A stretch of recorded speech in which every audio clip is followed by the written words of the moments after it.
Baie hartlik welkom broeders en susters hier op 1 Desember, die laaste maand van die jaar. En ek wil graag vir julle 'n gedeelte lees uit Lukas 2 en uit Johannes ook. Lukas 2 is baie bekende gedeeltes. In daardie tyd het keiser Augustus 'n bevel uitgevaardig dat 'n volkstelling in die hele ryk gehou moet word. Hierdie eerste volkstelling het plaasgevind toe Sirenus gouverneur was in die provinsie Sirië. Almal het gegaan om hulle te laat inskryf, elkeen na sy eie stad. Ook Josef het gegaan, hy het van die dorp Nasaret in Galilea na Judea toe gegaan, na Bethlehem, die stad van Dawid, omdat hy tot die huis en geslag van Dawid behoort het. Maria, sy verloofde wat swanger was, het saamgegaan om ingeskryf te word. Terwyl hulle daar was, het die tyd gekom dat haar kind gebore moes word. Sy het haar eersteling seun in die wêreld gebring en hom in doeke toegedraai en in 'n krib neergelê, omdat daar vir hulle geen plek in die herberg was nie. En dan die gedeelte sommer uit Johannes uit. Johannes 1.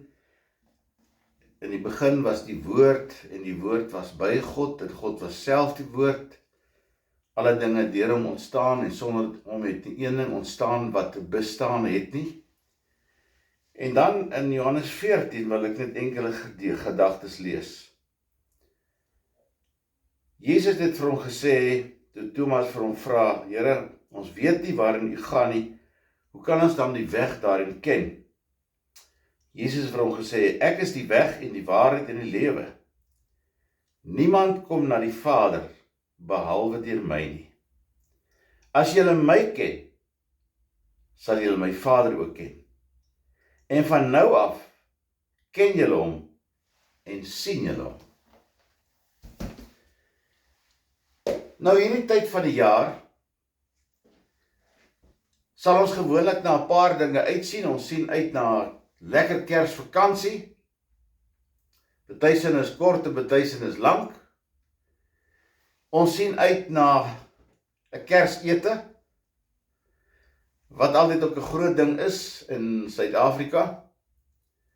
Ons sien uit na gesin en familie wat weer 'n bietjie gaan saamkom. Ons sien uit na die kinders na Kersfeesvader en die geskenke wat gegee gaan word. En ons sien uit na die kersboom wat daar staan en die geskenke wat sommer al lank voor die tyd onder die kersboom gesit word. Nou waar kom al die goed vandaan? So kom ons begin by die Kerskous. Dit was so dat daar lank terug 'n edelman was, wat 'n biskop was, Nicolaas, en omdat hy 'n biskop was, het hulle hom genoem Sint Nicolaas. Maar hy het deur 'n baie rowwe en 'n moeilike tyd gegaan, want sy vrou was ernstig siek en het 'n baie lang siekbed gehad, en uiteindelik is sy na 'n paar jaar oorlede. En hy het baie sleg gevoel, omdat hy nie eintlik mooi na sy 3 dogters gekyk het nie, en dat hulle eintlik nie goed agtergelaat is, dat hulle nou 'n goeie lewe vorentoe kan lei nie.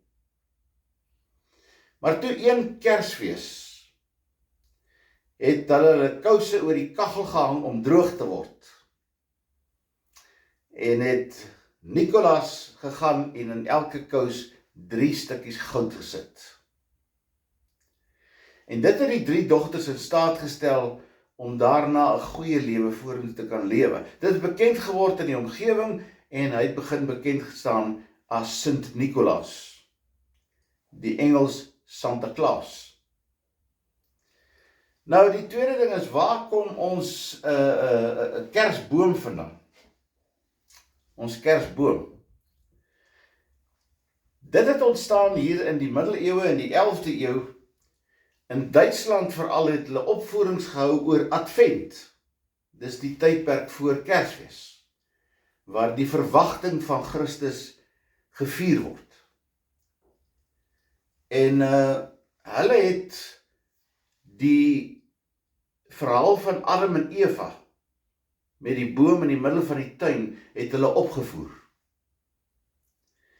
En dan het hulle appels aan die boom gehang, as 'n teken van vrugbaarheid of nuwe lewe, met die Bethlehem ster aan die bopunt van die boom, en so het hulle dan nou geskenkies aan die onderkant van die boom begin pak. Maar ook in die middel van die boom het hulle groot geskryf die teks van Genesis 3 vers 15, waar die moederbelofte is. Dis die belofte wat daar 'n verlosser sal kom. So die belofte van 'n verlosser wat dan ook gevier word. Nou mettertyd het die appels vir hulle te swaar geraak en het die glasblasers glasappels aan die boom gehang en van daar af het dit gekom met al die versierings. Maar hulle het steeds gehou by die gedagte van ons vier nuwe lewe en ons vier die verlossing wat gaan kom, en daarom het hulle ook self stukkies brood aan die boom vasgemaak met Kersfees, waar hulle gedink het aan die nagmaal. En jy sal nie glo nie, ook klein lekkertjies, want hulle het gesê, soet is die verlossing. Is dit nie mooi nie? Soet is die verlossing in Jesus Christus. Nou, ek het klaar iets gesê oor die Kersvader. Dit was die Sint Nicolaas, wat toe naderhand geword het Sinterklaas in Nederland en in Engels Santa Claus. Nou, geskenke is nie 'n ding wat net aan Kersfees gekoppel was nie. Geskenke het hulle lang voor die geboorte van Christus vir mekaar gegee aan die einde van die jaar met die begin van die nuwe jaar. Maar klein geskenkie, om net vir iemand te sê, en 'n mooi gedagte by hom te sê, dis wat ek jou toewens vir die nuwe jaar. En is dit nie eintlik mooi nie? Ons het oordadig gegaan met al daardie geskenke. Hulle het net 'n kaartjie of 'n klein dingetjie gegee om te sê, en daarop iets geskryf en sê, dis wat ek vir jou toewens vir die nuwe jaar. En gewoonlik was dit iets wat die persoon in sy sak kon berg. Dat hy dit by hom kon hê al die tyd om daaraan te dink, hier is vir jou mooi gedagte wat ek jou toewens vir die nuwe jaar. Miskien kan ons dit ook probeer. Die Kersboom, het ek vir u gesê, was eintlik 'n baie mooi ding gewees. Later het mense allerlei konnotasies daaraan geheg, maar wat ek gesê het is waar die boom oorspronklik vandaan kom, uit Duitsland uit, en hoe dit gevier is. En dan die Kersdae. Nou, die Kersdae, moet jy eenvoudig weet, is nie presies 25 Desember nie, of Kersfees nie. Want Sirenius, die gouverneur wat nou die sensus gehou het, sou nooit in die wintertyd 'n sensus gehou het nie, en Herodes sou dit ook nie toegelaat het nie. En ons weet ook dat hierdie sensus, sê die geskiedenisboeke vir ons, plaasgevind het in die jaar 6 voor Christus. Nou dadelik sal die wenkbroue lig, want hoekom 6 voor Christus? Trouwens, ons weet ook die Bethlehem ster, wat 'n konjunksie was, tussen Jupiter en Saturnus, het plaasgevind in die jaar 6-7 voor Christus. Staan dit opgeteken in die geskiedenisboeke. Maar ons weet ons jaartelling is uit. Want as jy nou gaan kyk wat die geskiedenisboeke sê, na die regeringstyd van perk van koning Herodes, het hy regeer van 37 voor Christus tot 4 na Christus. En hy was die wrede koning wat die kindertjies laat doodmaak het, wat regeer het in die tyd van Jesus se geboorte. Maar as jy nou die 4 jaar vat van Herodes, en jy tel die 2 jaar of 3 jaar, want 2 jaar in 6, 8, 9 maande is nog steeds 2 jaar, en jy tel dit by, dan kom jy by 7 jaar uit. So die jaartelling is definitief verkeerd, wat ons het. So almal van julle is eintlik, goeie nuus, slegte nuus, 7 jaar ouer. So die Die Kersdag en die Kerstyd was eintlik 'n bietjie anders as wat ons dink. Nou ja, dis koning Konstantin wat in 325 na Christus die dag bepaal het op 25 Desember. Ag, daar was ouens wat dit eers bepaal het moes in oorsee op 6 Januarie en daar was voor ouens op 1 November, maar ons is redelik seker dat die geboorte van Christus het plaasgevind nie in die wintertyd van Desember maand nie. Die herders op die oop veld sou dit nie gehou het nie, en die sirenes het ek gesê, en al daai ander bewyse. So ons weet dit is hier in April, en ons is redelik seker, 99% seker, dit was op 6 April. So hou dit ook maar in gedagte, dat 6 April is eintlik 'n baie mooi dag, die geboorte van Christus. Maar ons vier dit op 25 Desember. En dit maak nou nie saak, ek weet daar's mense wat verskriklik te velle trek in die feit dat ons dit vier op 25 Desember, en ek wil eintlik sê, so what? Ten minste vier ons die geboorte van Christus, en ons herdenk die geboorte van Christus, want hy is ons verlosser, hy is ons koning, hy is ons Here. Nou, daar is daar ook soveel menings oor Jesus. Bonhoeffer, 'n Duitse teoloog, sê, he was the buffalo calf of God. Lewis sê, he was the Prozac Jesus. Want sê Lewis, hy was altyd maar so kalm, nooit opgewonde geraak nie, lyk of hy aan Prozac verslaaf was. Is nie waar nie.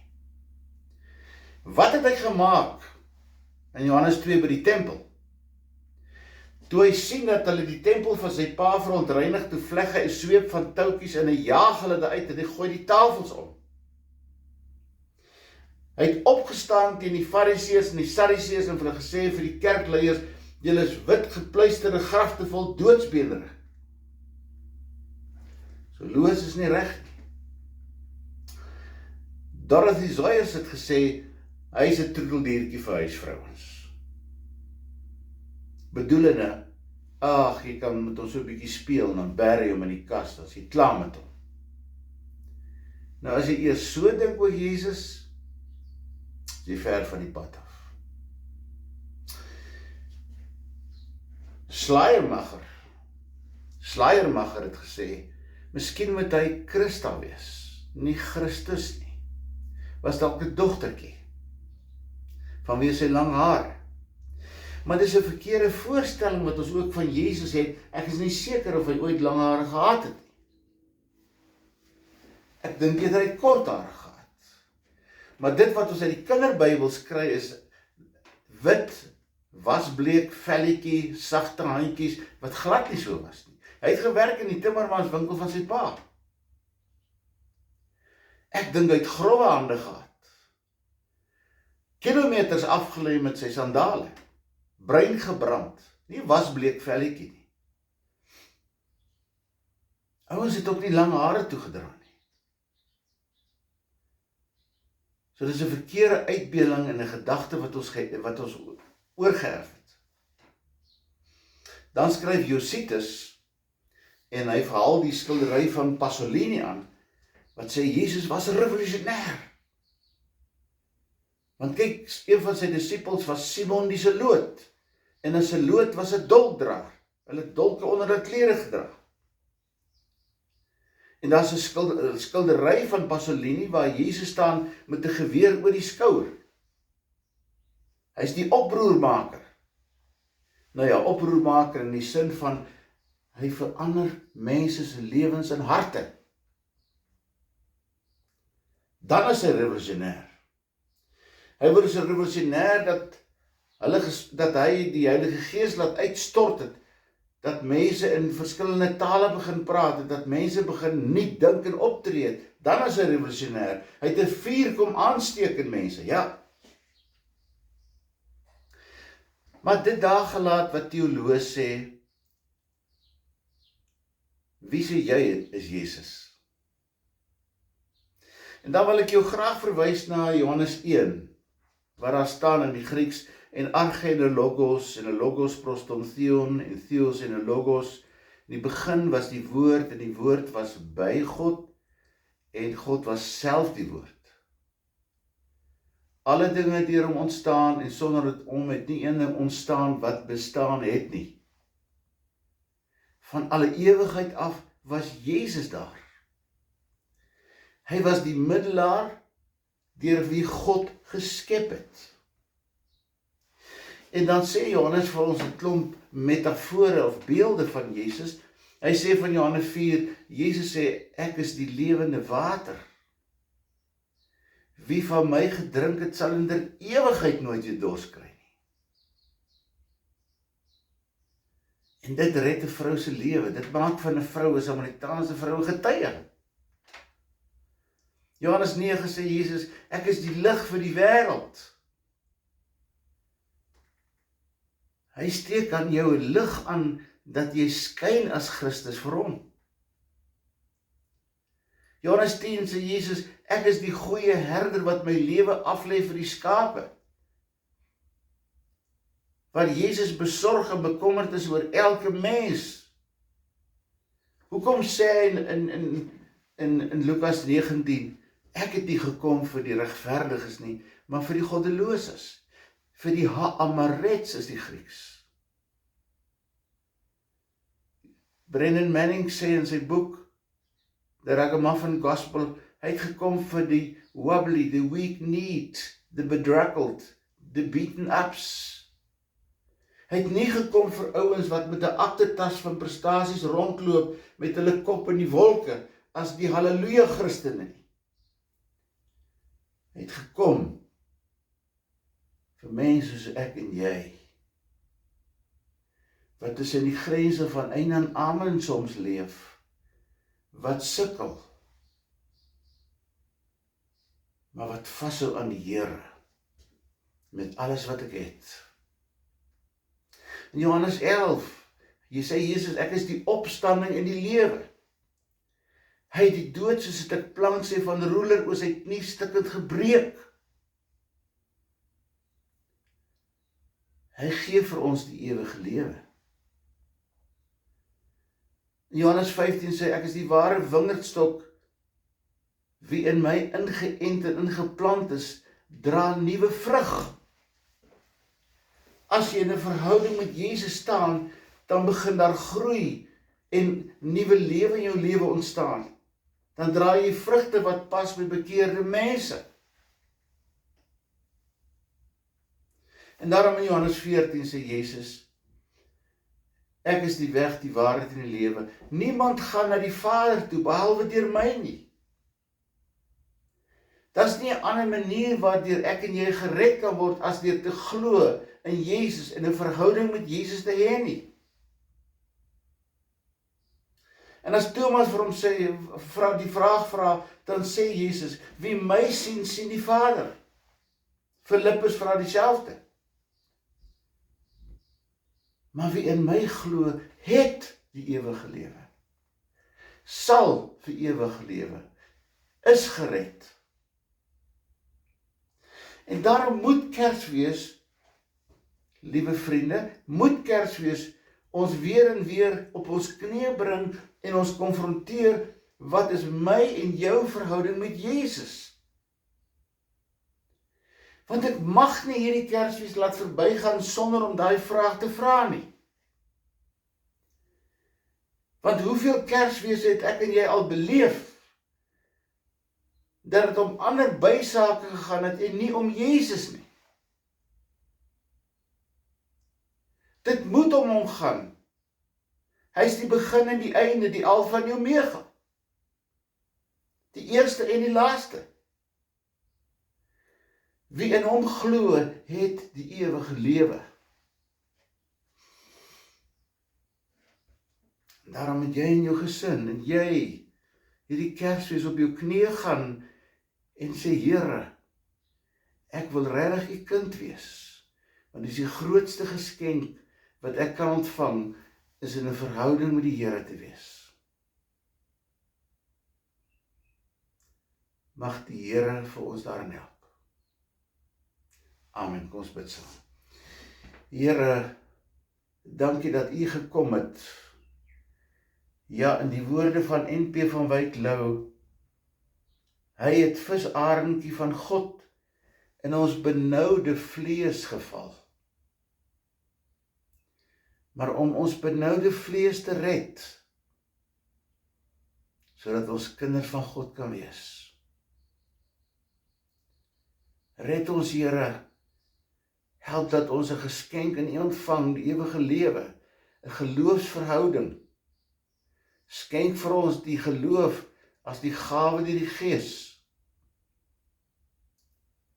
En help vir ons, Here, om aan U vas te hou, dag en nag, jaar in en jaar uit. Amen. Ontvang met bidende harte die seën van die Here. Mag die genade en die liefde van ons Here Jesus Christus wat gekom het as die grootste geskenk nog ooit, deur die Gees deel gemaak word van jou en van my lewe. Amen.